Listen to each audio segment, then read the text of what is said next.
دوستان عزیزم سلام، حالتون چطوره؟ امیدوارم که حالتون عالی باشه، سالم سلامت و سر حال باشید. بنده یوسف شیخ هستم از کانال یوتیوب دبیر آنلاین.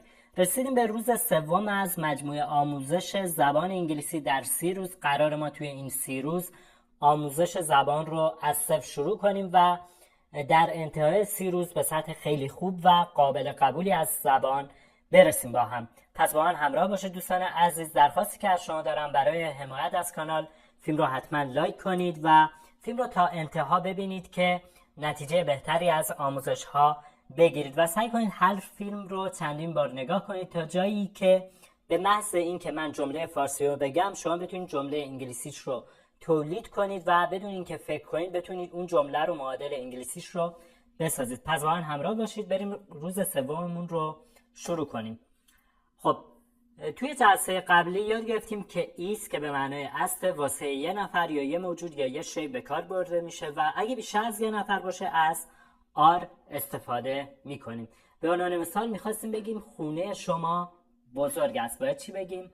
خب خونه شما میشه your house. خب خونه شما چون یه دونه خونه است میشه is. Your house is big. Your house is big. یا حالا میخوایم سوال بپرسیم آیا خونه شما بزرگ است؟ خب ما توی جمله قبلی گفتیم your house is big. اگه بخوایم سوال بپرسیم is باید بیاد اول، میشه چی؟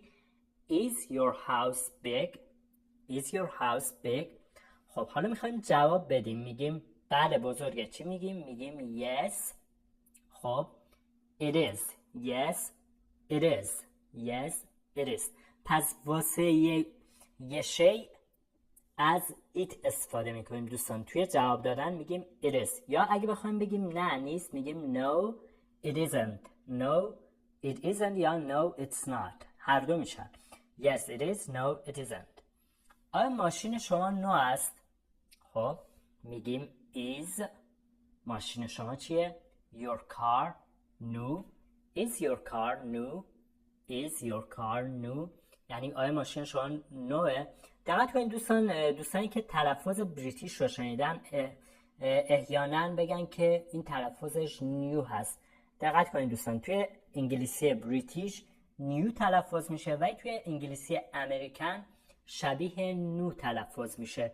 در همین خاطر دوستانی که قبلا با تلفظ بریتیش آشنا شدن تعجب نکنن که من چرا اینو این شکلی میخوام. Is your car new؟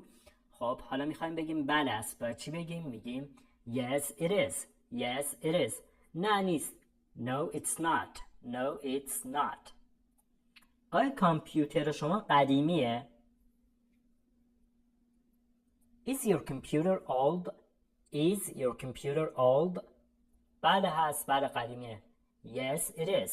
Yes it is. نه نیست. No it's not. No it's not. بگید پدر و مادرت خیلی مهربون هستن. خب پدر و مادر توی انگلیسی یه کلمه واسش داریم، همون والدین میشه parents. Parents. حالا پدر و مادر تو میشه your parents. خب چون دوتا هم هستن بیشتر از یه دونه هست باید چی بیاریم؟ are. Your parents are very kind. Your parents are very kind. مهربون میشه kind. Your parents are very kind. خب میخوایم مالکیت واسه شخصی که اینجا نیست بیاریم، یعنی میخوایم بگیم مثلا اسم او. اسم او چی میشه؟ اسم میشه name. حالا بخوایم بگیم اسم او اگه خانوم باشه او میگیم her name. Her name. اگه آقا باشه میگیم چی؟ his name. His name.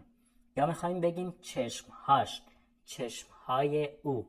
خب میشه her. اگه خانوم باشه her eyes. Her eyes. اگه آقا باشه میشه his eyes. His eyes. خب چشمهای او آبی است. میخوایم اینو بگیم چشمهای او آبی است. خب اگه خانم باشه باید چی بگیم؟ میگیم her eyes.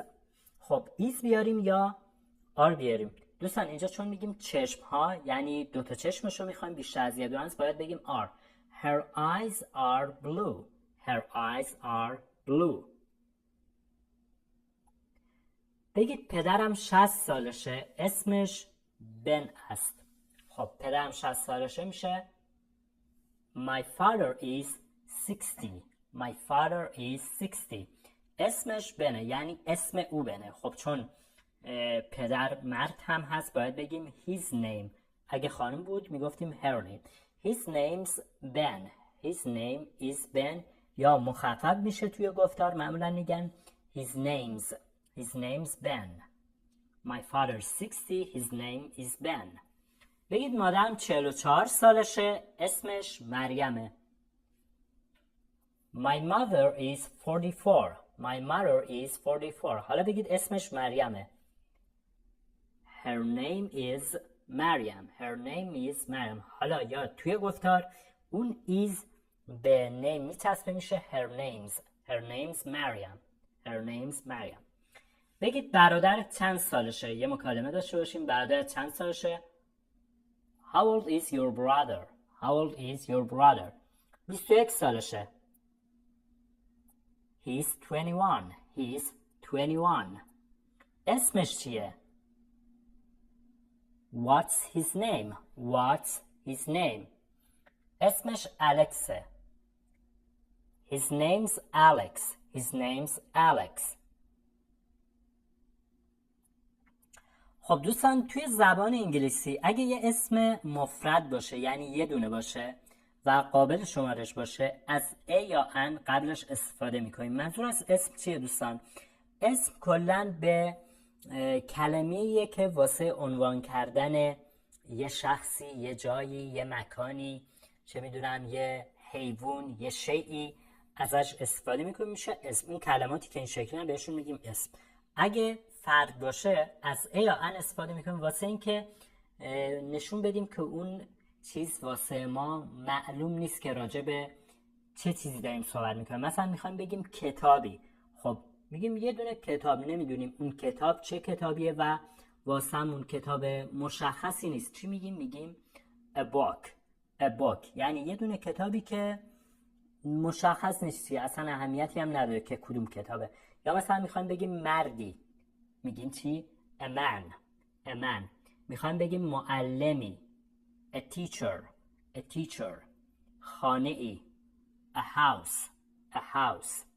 میخوای بگی اتومبیلی، چی میگی؟ a car. حالا اینایی که دیدید همشون قبلشون ا داریم. ان که استفاده میشه. کلمه ان واسه وقتی استفاده میشه که کلمه‌ای که داریم با حروف صدادار شروع بشه، صداش این شکلی باشه، یا A یا E یا I یا O یا U. دقت کنید که صداش این شکلی باشه. بعضی وقتا شاید توی نوشتن این شکلی نباشه ولی موقع خوندن با حرف صدادار بخونیم باید از ان استفاده کنیم. مثلا میگیم سیبی یعنی یه دونه سیب، یه سیبی که مشخص نیست میگیم چی؟ چون سیب اپل هست اولش ا داریم باید بگیم ان اپل، نمیگیم ا اپل. ببینید خیلی کلا توی خوندن زیبا نیست، آدم اذیت میشه بگی ا اپل، میگیم ان اپل. تخم مرغ میشه اگ، میشه ان اگ. پرتقالی، خب پرتقال میشه اورنج، یه پرتقال یا پرتقال میشه ان اورنج. دقت کنید که اون ان آخر ان با حرف بعدی به هم متصل میشن. نگید ان اورنج، میگید ان اورنج. ایده میشه ایدیا میشه ان ایدیا. چتر میشه امبرلا. حالا یه دونه یا چتر میشه ان امبرلا. خب واسه این که بگیم یه چیزی که نزدیک ماست دوستان میخوایم بهش اشاره کنیم، مثلا بگیم این مثلا کتابه، میگیم this is. خب اگه نزدیک باشه میگیم این مثلا کتابه. حالا اگه دور باشه چی میگیم؟ میگیم that is یعنی آن است، یا مخففش میشه that's. و this is اون مخفف نداره. پس واسه نزدیک میگیم this is، واسه دور میگیم that's. خب به عنوان مثال میگیم این یک موبایله، یعنی یه چیزی که نزدیک ماست. باید چی بگیم؟ میگیم this is a cell phone. موبایل میشه cell phone توی انگلیسی امریکن. This is a cell phone. بگید اون یه موبایله، یعنی دوره، اون چیزی که بهش اشاره میکنی موبایل دوره. میگی چی؟ That's a cell phone. That's a cell phone. بگید این یه ساعته. This is a watch. This is a watch. بگید اون یه ساعته. That's a watch. That's a watch. بگید این یه سیبه.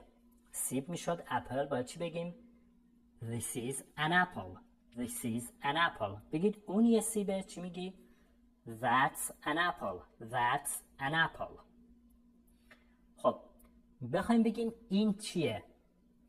خب واسه وقتی میگفتیم این نقطه چینه میگفتیم this is. حالا بخوایم بگیم این چیه، باید بگیم what's this.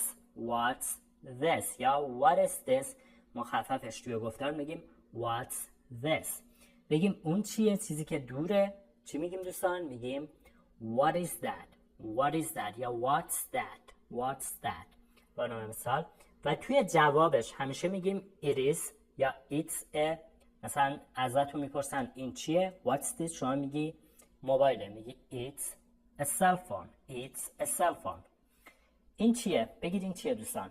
what's this. بگید دوربینه. دوربین میشه camera. It's a camera. It's a camera. بگید چتره. It's an umbrella. It's an umbrella. دقت کنید حتما باید a یا an رو بیارید. نمیگیم it's camera. میگیم it's a camera. بگید چتره. It's an umbrella. بگید پرتقاله. It's an orange. بگید اون چیه؟ یعنی یه چیزی که دوره. What's that? What's that? کلیده. کلید میشه کی. It's a key. It's a key. بگید تخم مرغه. تخم مرغ چی بود دوستان؟ egg. It's an egg. It's an egg. خب میخوایم بگیم چه خبر. خب واسه لغت چه خبر چند تا عبارت داریم. یکیش این که میگیم what's new. What's new یعنی چیز جدید چیه، همون منظور چه خبر هست. یکی واتساپ هست. واتساپ که اون هم بیشتر امروزه واسه سلام احوال پرسی استفاده میشه، ولی خب معناش همونه که چیز جدید چیه، چه خبر. و یکی هم که از اون ما استفاده میکنیم بیشتر کاربرد واسه اون منظوری که ما میخوایم برسونیم اینه any news. any news. news یعنی خبر. any news یعنی هیچ خبری هست. اونا این شکلی میگن، ولی معنا و مفهومش همون چه خبر خودمونه. any news یعنی چه خبر. any news یعنی هیچ خبری هست. حالا مثلا میخوایم بگیم از علی چه خبر. آیا از علی خبری هست؟ میگیم any news from Ali. any news from Ali. آیا از علی خبری داری؟ از علی چه خبر؟ از خانوادت چه خبر؟ میگیم any news from your family. any news from your family. بگید از بچه ها چه خبر. any news from your children. any news from your children.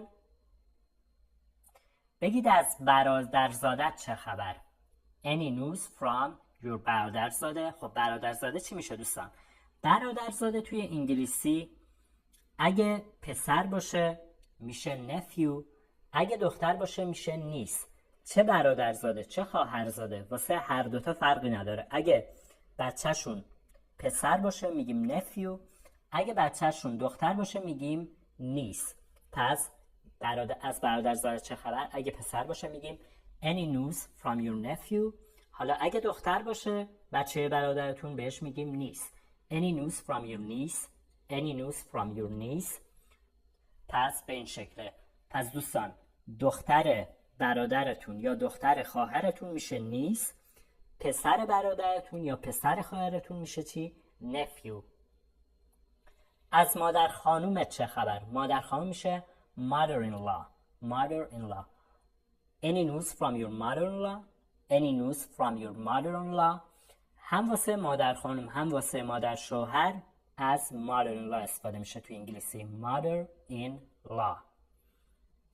خب میخوایم مثلا بگیم توی جواب این که میگه چه خبر میگیم در حال حاضر لندنه. باید چی بگیم دوستان؟ She's in London at the moment. اگه خانم باشه میگیم she's in London at the moment. اگه آقا باشه میگیم He's in London at the moment. در حال حاضر پس میشه چی دوستان؟ At the moment. He's in London at the moment. بگید در حال حاضر شماله. She's in the north at the moment. She's in the north at the moment. شمال میشه north. She's in the north at the moment. خب بگید هیچ خبر. No news. No news. news هم مثل نیو که گفتم تلفظ بریتیش با امریکاش متفاوته. توی بریتیش میگن نیوز، امریکن ها بیشتر تمایل دارن بگن نوز. سلامتی خوبه، ما توی فارسی میگیم سلامتی خوبه، ولی خب اونا سلامتی رو نمیگن، هم میگن خوبه. He's fine. He's fine یا she's fine. یا اگه راجع به چند تا نفر پرسیده باشیم مثلا میگی any news from your children، میگن they're fine. They're fine. خوبن. They're fine. خب میخوایم بگیم سلام برسون. چی باید بگیم دوستان واسه سلام رسوندن؟ میگیم say hello. Say hello. Say hello. بگید به مریم سلام برسون. Say hello to Mariam. Say hello to Mariam. بگید به شوهرت سلام برسون. Say hello to your husband. Say hello to your husband. بگید به همه سلام برسون. Say hello to everybody. Say hello to everybody. خب حالا توی جواب چی بگیم؟ وقتی یه فردی بهمون میگه سلام برسون، به مادر سلام برسون، به برادر سلام برسون، میگه say hello to your brother، باید چی بگیم؟ خب انگلیسی زبان ها توی جواب از چند تا عبارت استفاده میکنن. مثلا میگیم باشه چشم، اونا میگن چی؟ Okay I will. Okay I will. همون باشه چشم خودمون. Okay I will. یا مثلا میگیم باشه حتما، اونا میگن of course I will. Of course I will.